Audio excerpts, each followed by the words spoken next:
नमस्कार, प्रादेशिक समाचार के साथ मैं कामिनी। पहले मुख्य समाचार। झारखंड में राजनीतिक हलचल के बीच मुख्यमंत्री हेमंत सोरेन ने आज सत्ता पक्ष के मंत्री और विधायकों की बुलाई बैठक। भाजपा ने राज्यपाल से विधि सम्मत कार्रवाई की मांग की। भारतीय न्याय संहिता के तहत हिट एंड रन मामलों में सजा के नए प्रावधानों के खिलाफ ट्रांसपोर्टरों का देशव्यापी विरोध प्रदर्शन केंद्र सरकार के आश्वासन के बाद समाप्त। केंद्रीय मंत्री अर्जुन मुंडा आज खूंटी में विभिन्न योजनाओं का करेंगे शिलान्यास और उद्घाटन। महिला स्वयं सहायता समूह की सदस्यों से भी करेंगे बातचीत। और मौसम विभाग ने राज्य में कल से 6 जनवरी तक बारिश का जताया अनुमान। 8 जनवरी से मौसम होगा साफ। और अब समाचार विस्तार से। राज्य में उत्पन्न राजनीतिक हलचल के बीच मुख्यमंत्री हेमंत सोरेन ने आज सत्ता पक्ष के मंत्रियों और विधायकों की बैठक बुलाई है। इसमें ईडी के समन, राजनीतिक गतिविधियां और गांडेय में उपचुनाव की संभावना टटोलने समेत कई पहलुओं पर चर्चा होने की संभावना है। इससे पहले कल मुख्यमंत्री ने अपने पिता और झामुमो प्रमुख शिबू सोरेन से भेंट की और राज्य में जारी सियासत, ईडी प्रकरण और अन्य जानकारी दी। इधर श्री सोरेन ने कल कहा कि पत्नी कल्पना को मुख्यमंत्री बनाने की चर्चा सिर्फ अफवाह है।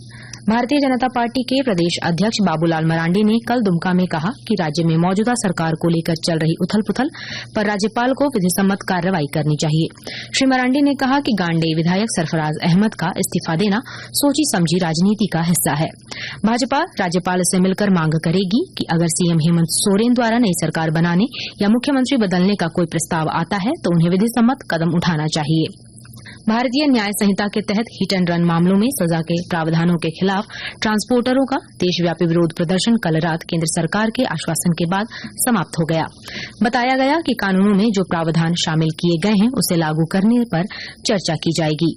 केंद्रीय गृह सचिव अजय कुमार भल्ला ने कहा कि हाल ही में पारित भारतीय न्याय संहिता के तहत हिट एंड रन मामलों के नए प्रावधानों को अभी तक लागू नहीं किया गया है। प्रधानमंत्री नरेंद्र मोदी आज द्वीप समूह में 1150 करोड़ की योजनाएं राष्ट्र को समर्पित करेंगे। साथ ही कई परियोजनाओं का शिलान्यास भी करेंगे। इसमें इंटरनेट कनेक्टिविटी में सुधार परियोजना भी शामिल है, जिससे द्वीपों में पर्यटन को बड़े पैमाने पर लाभ होगा। प्रधानमंत्री ने कहा कि लक्षद्वीप के समग्र विकास के लिए सरकार पूरी तरह प्रतिबद्ध है।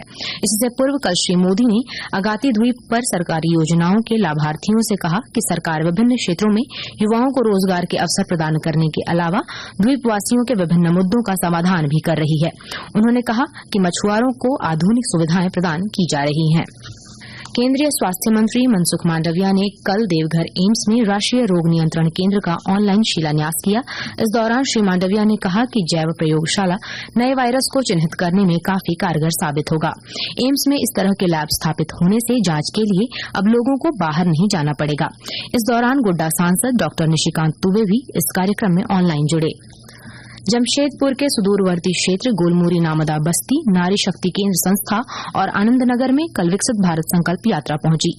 मौके पर भाजपा मंडल अध्यक्ष अजय सिंह, भाजयुमो के प्रदेश उपाध्यक्ष निशांत कुमार ने लोगों को केंद्र योजनाओं की जानकारी दी। वहीं कई लाभुकों ने केंद्र सरकार से मिल रहे लाभ की जानकारी साझा की। इन लोगों ने प्रधानमंत्री नरेंद्र मोदी का आभार जताया। धनबाद में नए साल की शुरुआत के साथ ही लोकसभा चुनाव की तैयारियां तेज कर दी गई हैं। विस्तृत जानकारी दे रहे हैं हमारे संवाददाता। नए साल की शुरुआत के साथ ही लोकसभा चुनाव की तैयारियां तेज कर दी गई हैं। मतदाताओं की सूची को अंतिम रूप दिया जा रहा है। धनबाद में 1 जनवरी 2024 तक कुल 1,86,577 प्रपत्र प्राप्त हुए, जिसमें 47,106 नाम जोड़ने के लिए, 40,752 नाम हटाने के लिए और 98,719 प्रपत्र नाम, पता, उम्र आदि में सुधार व स्थानांतरण के लिए आए। दूसरी ओर मतदाता सूची के अंतिम प्रकाशन की तिथि 5 जनवरी से बढ़ाकर अब 22 जनवरी 2024 कर दी गई है। दीपक, आकाशवाणी समाचार, धनबाद। आकाशवाणी के ताजा तरीन समाचारों के लिए आप हमारी वेबसाइट newsonair.com पर लॉग ऑन कर सकते हैं। ताजा समाचार X handle @AIR news alerts और Facebook page All India radio news पर भी उपलब्ध है। आप प्रादेशिक समाचार एकांश के X handle @AIR news _Ranchi और फेसबुक, इंस्टाग्राम पेज तथा YouTube channel AIR news Ranchi पर भी हमारे बुलेटिन सुन सकते हैं। प्रादेशिक समाचार आप आकाशवाणी रांची से सुन रहे हैं। केंद्रीय मंत्री अर्जुन मुंडा आज खूंटी में विभिन्न योजनाओं का शिलान्यास और उद्घाटन करेंगे। केंद्रीय मंत्री आज जिला भाजपा कार्यालय में आईटी सेल के साथ बैठक भी करेंगे।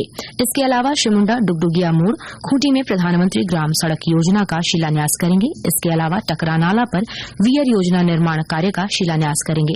साथ ही उद्धव सिंचाई योजना और ईस्टर्न स्टोरेज पॉन्ड का उद्घाटन करेंगे। श्री मुंडा टकरा मैदान में स्टेडियम निर्माण का शिलान्यास करेंगे।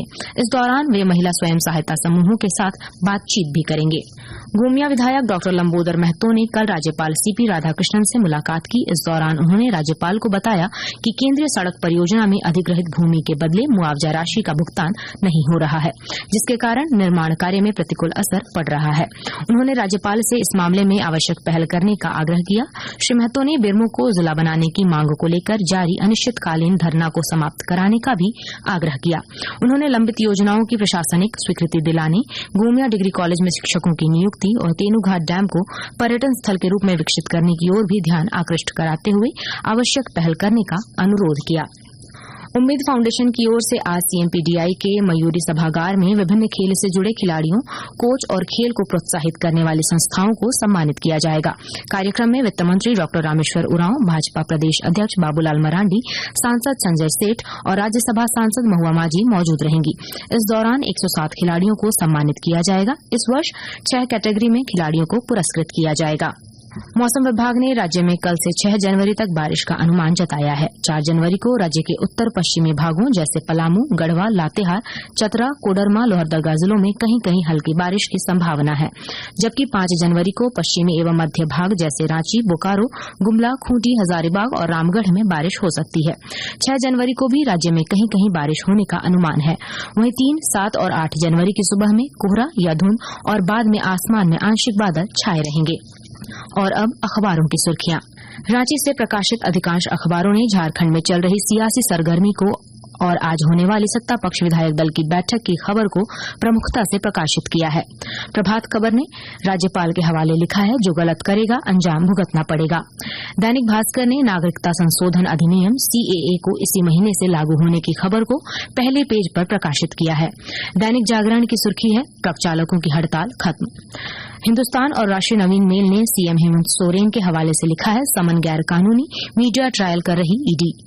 अंग्रेजी अखबार द टाइम्स ऑफ इंडिया ने भी लोकसभा चुनाव से पहले सीएए लागू होने की खबर को पहले पेज पर जगह दी है। वहीं हिन्दुस्तान टाइम्स ने भारत में 2016 के बाद 2023 के दूसरे सबसे अधिक गर्म वर्ष होने की आईएमडी की रिपोर्ट को प्रमुखता से प्रकाशित किया है। और अब अंत में मुख्य समाचार एक बार फिर। झारखंड में राजनीतिक हलचल के बीच मुख्यमंत्री हेमंत सोरेन ने आज सत्ता पक्ष के मंत्री और विधायकों की बुलाई बैठक। भाजपा ने राज्यपाल से विधिसम्मत कार्रवाई की मांग की। भारतीय न्याय संहिता के तहत हिट एंड रन मामलों में सजा के नए प्रावधानों के खिलाफ ट्रांसपोर्टरों का देशव्यापी विरोध प्रदर्शन केंद्र सरकार के आश्वासन के बाद समाप्त। केंद्रीय मंत्री अर्जुन मुंडा आज खूंटी में विभिन्न योजनाओं का करेंगे शिलान्यास और उद्घाटन। महिला स्वयं सहायता समूह के सदस्यों से भी करेंगे बातचीत। और मौसम विभाग ने राज्य में कल से 6 जनवरी तक बारिश का जताया अनुमान। 8 जनवरी से मौसम होगा साफ। इसके साथ ही आकाशवाणी रांची से प्रादेशिक समाचार का ये बुलेटिन समाप्त हुआ। नमस्कार।